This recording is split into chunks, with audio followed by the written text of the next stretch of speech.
Jarrett able to practice today? Jarrett was able to do what you see Jarrett doing right now. Okay. Do you need to see him go through a practice before you think he's capable of playing in a game? Yeah, for sure. We wouldn't after.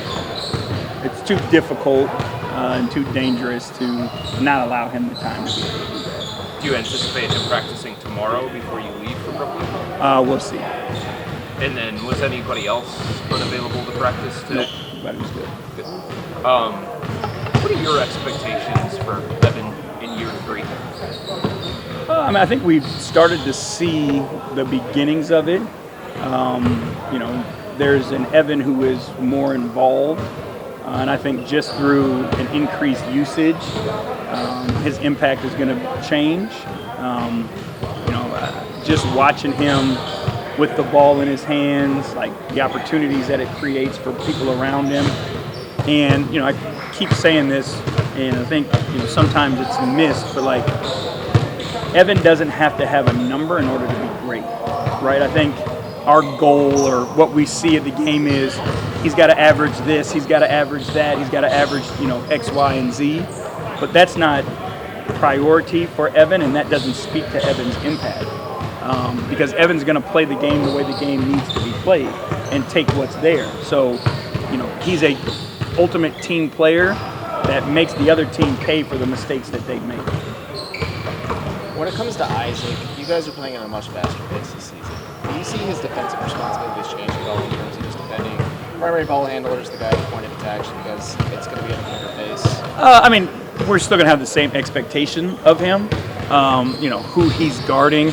9 times out of 10, it'll be the other team's best offensive player on the floor from a perimeter standpoint that night.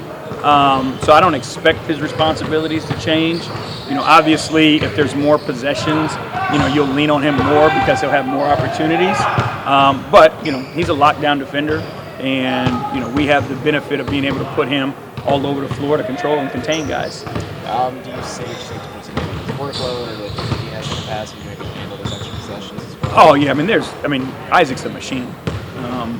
I have not been around anyone who works harder. I've not been around a guy his age who knew from the jump how to take care of himself and what extra he needed to do to make sure he was prepared. You remember, like his rookie year, we put him through the ringer, and every day he kept showing up. So, this isn't something that's happened overnight. This is something he's always prepared for. And there were some roster cuts at the weekend as well as finalized things. How hard are those conversations with you guys who didn't have that guaranteed spot coming in and maybe trying to audition with you? They're probably get a chance now with Charge and Mike, but it's still just a tough talk either way. Yeah, you're still in the, these are guys' dreams to be in the NBA. So anytime you have to have that conversation, it's difficult. I think a lot of the conversations, with the G League now and the Exhibit 10s and those types of things, a lot of the conversations happen earlier. Guys kind of know where they stand, so it's not, as difficult. But, there's always that hope, and guys are always hoping to achieve that one roster spot. So it's never easy. It's part of the worst part of our job, to be honest. Going back to Evan, since you said, he's always trying to make the right play and doing the right thing that contributes to winning. How do you quantify his defensive impact for you guys? A lot of it, to be honest with you, comes from the eye test. Again, we've talked about things like they don't keep a stat on how many times a guy decides to not go to the basket because Evan's in the right place. And, 9.5 times out of 10, Evan's in the right place, so guys don't go in there. They don't keep a stat on how confident we are that we can switch Evan onto a perimeter player and he can keep that perimeter player in front of him and force him in, just to get off the ball and, evacuate the ISO. So those are things that we watch, we study. They don't keep track of how many times Evan tells the guy in front of him what the coverage is going to be or where the pick is coming from. Those things are huge for our defense and making our defense work. So, it's hard for us to put into a number that maybe everybody can understand, but we see the significance every time we watch the film. So he's loud on defense? He calls the coverage. He's loud enough to get guys to hear him, but it's still Evan's voice. With the pressure on Evan to take these steps this year and maybe not having it boiled down to specific numbers. What about his personality do you see in him that allows him to handle the pressure that is on him I mean, first off, internally there is no pressure.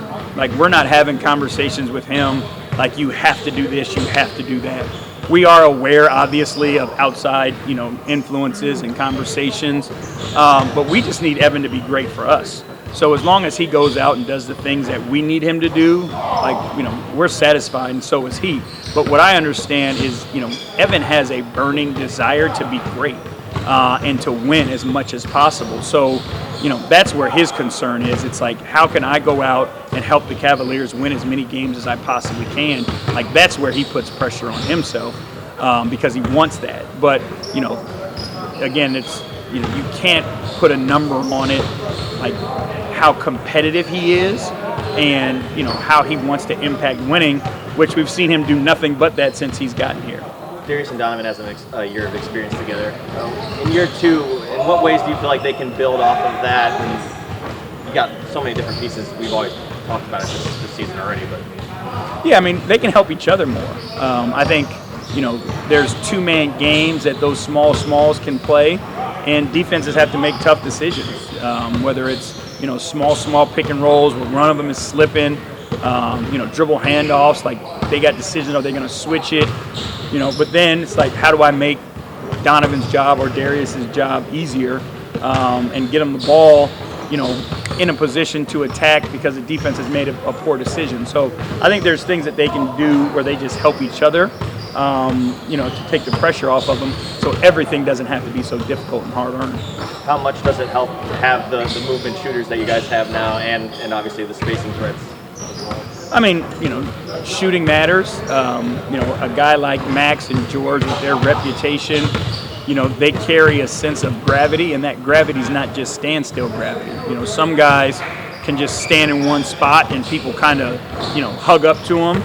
But like those guys, because of their movement, it forces multiple guys to keep an eye on them and see where they are. So now their gravity takes 1, 2, depending where the action is, multiple, maybe 3 guys that have to watch them. So that just creates more opportunity for, the ball handlers in the backside.